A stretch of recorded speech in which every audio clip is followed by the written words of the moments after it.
Friends, I have a brief opening statement. Copy of the statement will be released to you digitally and if necessary the hard copy.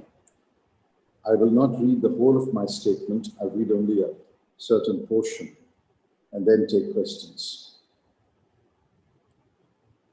The CSOs released the provisional estimates of GDP for the quarter April-June 2020, which is the first quarter of 2020-21. GDP in the first quarter has declined by a whopping 23.9%. That means about 1/4 of the gross domestic output as on 30th of June 2019 has been wiped out in the last 12 months. Another way of looking at it is, since the end of 2019-20, the gross domestic output has fallen by about 20%. The only sector that has grown is agriculture, forestry, and fishing at 3.4%. The finance minister, who blamed an act of God for the economic decline, should be actually grateful to the farmers and the gods who bless the farmers. Every other sector of the economy has declined sharply, some precipitously. Manufacturing is down 39.3%. Construction is down by 50.3%. And trade, hotels, transport, and communications by 47%. The estimates do not come as a surprise to us. They should be a matter of surprise to the government that was seeing green shoots on several days during the first quarter. They should also be a matter of shame to the government that did nothing, literally nothing, to cushion the fall by taking suitable fiscal and welfare measures. But we know that the Modi government has no shame and will not acknowledge its mistakes. The economic tragedy was foretold by many close observers of the Indian economy, most recently by the RBI in its annual report released a few days ago. RBI pointed out, and I've culled out the highlights of the RBI report, and I'll only read one, the fourth one. The shock to consumption is severe. It will take quite some time to mend and regain the pre-COVID-19 momentum, and the majority of respondents in the RBI survey reported pessimism relating to the general economic situation, employment, inflation, and income. All these had been anticipated. We had warned the government and we had urged the government to take preventive and preemptive measures. Our pleas fell on deaf ears. The country as a whole is paying a heavy price. The poor and the vulnerable are in despair. It is only the Modi government that was nonchalant and uncaring. The government peddled a fake narrative, but that narrative has been exploded today by the CSO's estimates. Let me say with regret, it will take many, many months before the economy turns the corner and registers positive growth. The inaction and ineptitude of the government give us no hope that we will see light at the end of the tunnel at any time soon. I'm prepared to take a few questions. My colleague, Supriya, will make a brief statement in Hindi summarizing what I've said in English. Thank you very much sir. आप सबको मेरा नमस्कार, और मैं चिदम्बरम जी के साथ ही प्रणब दादा को अपनी श्रद्धांजलि अर्पित करती हूँ और उनके परिवार के प्रति अपनी संवेदना व्यक्त करती हूँ।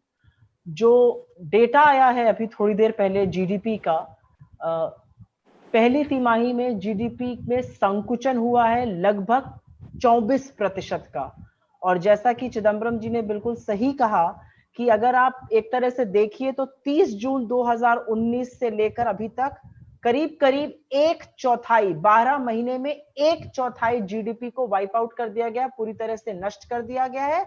और अगर वित्तीय वर्ष 2020 से अभी तक देखिए तो जीडीपी के आउटपुट में करीब करीब 20% की गिरावट है, 20% का संकुचन है हर क्षेत्र। और इसमें से 3 बड़े क्षेत्र होते हैं जीडीपी के, जो करीब करीब 50% हिस्सा बनाते हैं जीडीपी का। वो मैन्युफैक्चरिंग है, कंस्ट्रक्शन है, ट्रेड, होटल और ट्रांसपोर्ट है। और उसमें बड़ी गिरावट आई है। मैन्युफैक्चरिंग में लगभग 40% की गिरावट है, कंस्ट्रक्शन में 50% की गिरावट है, ट्रेड, होटल और ट्रांसपोर्ट में 47% की गिरावट है। ये जीडीपी के लगभग आधे हिस्से की हम बात कर रहे हैं। और जैसा कि चिदम्बरम जी ने बिल्कुल सही कहा, जो एक चीज आज भी आशा की किरण बनी हुई है वो कहीं पर कृषि, एग्रीकल्चर, फॉरेस्ट्री और फिशिंग, जो मत्स्य पालन है, जो वन है और जो कृषि का काम है, उसी में सिर्फ एक सेक्टर में पॉजिटिव ग्रोथ आई है और वो 3.4 पर उसकी ग्रोथ हुई है, उसकी वृद्धि हुई है। तो कहीं पर जो वित्त मंत्री ने दैविक शक्ति की बात करी थी, ऐसा लगता है कि देवता जो हैं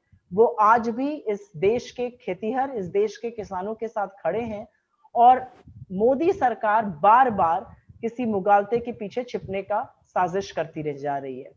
अगर हम थोड़ा और आगे बढ़कर देखें तो ये जो एस्टिमेट आए हैं, ये जो जीडीपी का डाटा आया है, ये आगे चल के और भी खराब हो सकता है, क्योंकि समुचित डाटा आने पर ये और भी डाउनवर्ड रिवीजन इसका हो सकता है।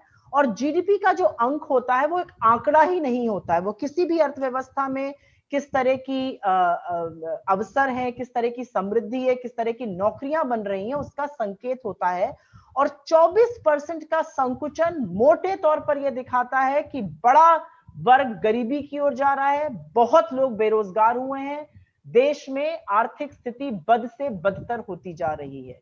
और कहीं पर यह असंगठित क्षेत्र पर प्रहार तो है ही, ये संगठित क्षेत्र पर भी बहुत बड़ा प्रभाव है। और ये विडंबना है, क्योंकि कुछ ही दिन पहले तक हम कहते थे कि हमारे देश का जो जीडीपी है वो दुनिया में सबसे फास्टेस्ट ग्रोइंग जीडीपी है, और आज ये दुनिया के बहुत बुरे जीडीपी की ग्रोथ में से एक हो गया। और उसका उत्तरदायित्व सिर्फ और सिर्फ मोदी सरकार की विफलताओं का, उनके त्रुटिपूर्ण नीतियों का है। चाहे वो क्योंकि एक बात ये याद रखने वाली है कि ये सिर्फ कोविड और सिर्फ कोरोना के नाते नहीं हुआ है, ये लॉकडाउन और कोरोना के नाते नहीं है। हाँ, इसने आग में घी डालने का काम किया है, लेकिन ये संकुचन पहले से शुरू हो गई थी, ये गिरावट पहले से शुरू हो गई थी।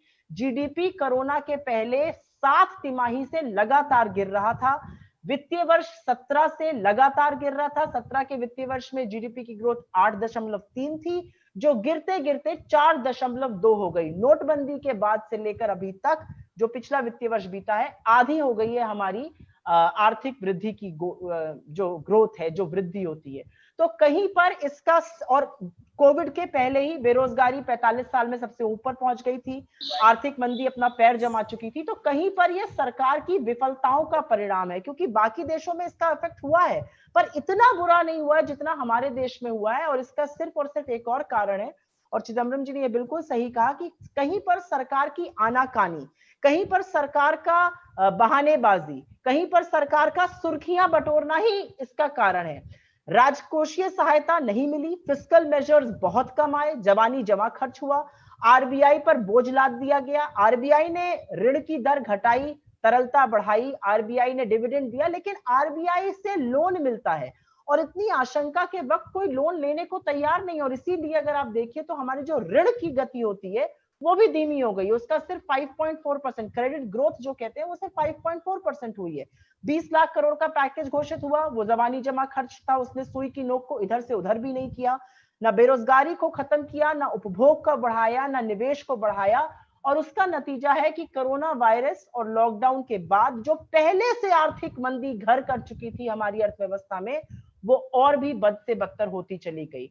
कुछ आंकड़े आपके सामने जरूर रखूंगी। लोगों के अंदर इतनी आशंका है, इतनी बेरोजगारी है कि ईपीएफओ से लोगों ने करीब करीब 30,000 करोड़ रुपए निकाले, अब करीब 80 लाख लोगों ने 30,000 करोड़ रुपए, और ये भविष्य के लिए लोग बचाते हैं, आशंकाओं से भरे आए हैं इसलिए ऐसा कर रहे हैं। एक बात और समझनी जरूरी है कि अभी तक तो आरबीआई से सरकार ने सारा काम कराया, लेकिन अब इन्फ्लेशन भी बढ़ रहा है, प्राइसेस भी बढ़ रहे हैं। आरबीआई अब ऋण की दर घटा भी देगा तब भी कोई लेने वाला तो पहले भी नहीं था, अभी भी नहीं होगा। सरकार के सामने सिर्फ एक उपाय है, और वो उपाय है कि आप लोगों को के माध्यम से उपभोग बढ़ाइए, लोगों की किसी ना किसी तरह से इनकम बढ़ाइए, और ये तभी होगा जब आप सूक्ष्म लघु उद्योगों को, मध्यम वर्ग को कुछ सहायता करिएगा, ग्रामीण क्षेत्रों में सहायता करिएगा, दिहाड़ी मजदूर, कारीगर सभी इससे कहीं ना कहीं प्रभावित हैं। मैं सिर्फ अपनी बात ये कह के खत्म करना चाहती हूँ कि आरबीआई ने अपनी एनुअल रिपोर्ट में पूरी तरह से इस बात को साफ कर दिया है कि आर्थिक मंदी का ये दौर बड़ा है और ये लंबे समय तक रहने वाला है, ये पहले जल्दी नहीं खत्म हो जाएगा। और इसीलिए सरकार से हमारी आशा है, गुजारिश है, रिक्वेस्ट है कि आप सुर्खियां बटोरना छोड़िए। किसी भी समस्या को सुलझाने का या उसका समाधान करने का पहला स्टेप होता है, पहला कदम होता है उसको स्वीकारना। आप स्वीकारिए कि आर्थिक मंदी का दौर है, आप स्वीकारिए कि देश की अर्थव्यवस्था चौपट हो चुकी है, और उसके बाद, इसको स्वीकारने के बाद इसके उपाय खोजिए, इसका समाधान खोजिए। मुगालते में रहने से, आंख बंद कर लेने से, आंख पे पट्टी लगा लेने से, सुर्खियां बटोरने से ये समस्या सुलझने वाली नहीं है। और मैं एक बात ये भी कहना चाहती हूँ कि आने वाले महीनों में अगर यही रुख सरकार का रहा तो आने वाले महीनों में, आने वाली तिमाहियों में, Q2, Q3 में भी ये कॉन्ट्रैक्शन बना रहेगा। इसके लिए सरकार को जरूरी है कि वो जगे और लोगों को साथ लेकर, विपक्ष को साथ लेकर, विशेषज्ञों से बात करके उपाय सुझाए, क्योंकि बिना उपाय के आर्थिक मंदी और गहरी होती जाएगी और उसका कोई उपाय नहीं निकल पाएगा। और मैं फिर से एक बात जरूर दोहराना चाहूंगी कि हाँ, ये कोरोना और लॉकडाउन के चलते बुरा हाल हुआ है हमारी अर्थव्यवस्था का, लेकिन ये अर्थव्यवस्था कोरोना के पहले ही चरमरा चुकी थी, जब 7 तिमाहियों से हमारा जीडीपी गिरा था और जब वित्तीय वर्ष 2017 से लगातार हमारा जीडीपी निरंतर गिरता जा रहा है। हम लोग आपके सवाल जरूर लेंगे, हिंदी और अंग्रेजी दोनों। Thank you, Supriya ji. I have a request from Sunil Prabhu from NDTV. Sunil ji. My question is very simple, both to Mr. Chidambaram in specific. If he could let us know what constructive measures can he recommend for improving the GDP now, because this is as the chief economic advisor just now said, this is a once in a century kind of event. So how do you correct that measure? And second is on the GST, which is a far more important and pressing, because this reneges on a sovereign default, as been stated by the Punjab finance minister. They've just finished a meeting Sunil, on that. Yeah. Sunil, I'm afraid there is a disruption. His link has dropped, so he's not there listening to the question. He is joined back. Yeah. Okay, he's coming back. Okay. So my point is on the second point is on the GST. First is, as if he's there, I can rephrase my question. I think he's back. Okay.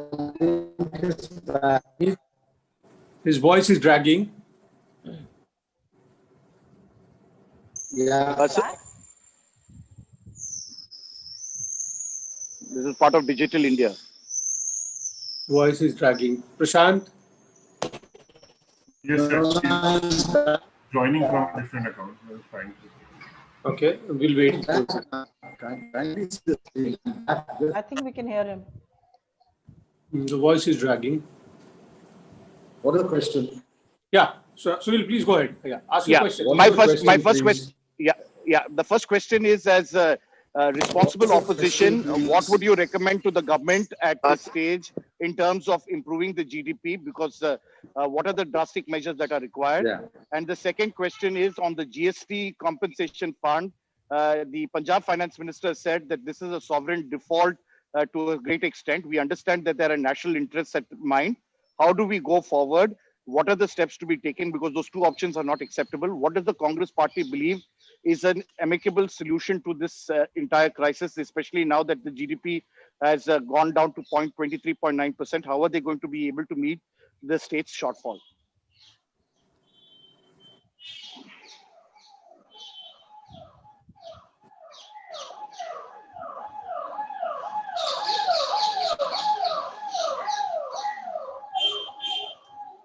Is he there? I think he's again dropped. Yes, sir. Unka What signal was was the GST question? Go ahead, Supriya, you want to give a go?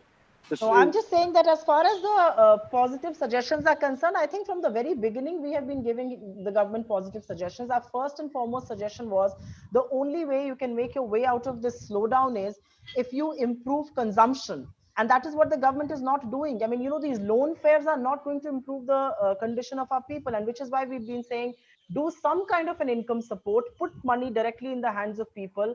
They have consistently denied that, and which is why you see consumption, which is 60% of our GDP, has completely crashed. And for that to recover, the only way out is you put money directly in the hands of people. And I think the first and foremost suggestion is at least accept that there is an economic crisis. They have been in denial, and Mr. Chidambaram rightly said, where are these green shoots that the government keeps quoting? So that's the first and foremost suggestion. Please understand that economy is in a crisis. You are in the driver's seat. You will have to take everybody on board and get your way out of this crisis by boosting consumption. That's the first thing. As far as the GST is concerned, I think various states are worried, and rightly so, because GST was brought about by getting states on board, and the GST constitution clearly states that GST compensation loss will be made up for as far as the states are concerned for the first 5 years. Where do states go and borrow? They cannot be in a debt trap. It's the government of India which should borrow, because it's almost telling the states, my way or the highway. And instead of borrowing for the states, and because they have many more avenues to borrow, far better rates, far better resources, they're telling the states to borrow and be in a debt trap. I think that's not just ridiculous, it's unconstitutional. I don't know if sir is back. Can we go to him? Yeah, he's back. Oh, sorry. Supriya ji. Sorry. Supriya ji, sir is back. Yeah. Sir, So the question was on GST. There are many states that have rejected the government's proposal. And what would your no, I think stand he's be on this? Yes, he's sir. against SNAP. Yeah, he's dropped again. Against SNAP. Yeah. Okay. He's against SNAP. I don't know, Sunil, if I answered. Yeah, I both think your you've done a questions. great job. Yes, don't worry. Thank you. इस तरह की खबरें देखने के लिए आप हमारे channel को लाइक करके सब्सक्राइब कीजिए और नोटिफिकेशन बेल ऑन कीजिए। धन्यवाद।